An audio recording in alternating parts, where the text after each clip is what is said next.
Hi, my name is Noe. I work for San Jose Tree Service. I'm the landscape lead. Today's video is going to be about the proper tools needed for drip line repairs. Let's go down the list. You're going to need some pipe cutters. If you have some, great. If you don't, I recommend that you get a nice fresh of cutters. That way you don't have to struggle and just make nice clean cuts on the pipe. Once you locate the pipe, I recommend that you identify the size of the pipe. If you don't know the size of the pipe, I recommend you take it down to your hardware store and ask somebody to assist you to finding the right size.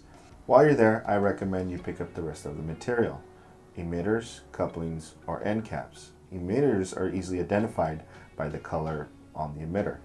Couplings, if you need, pick up your T's or elbows or just regular couplings.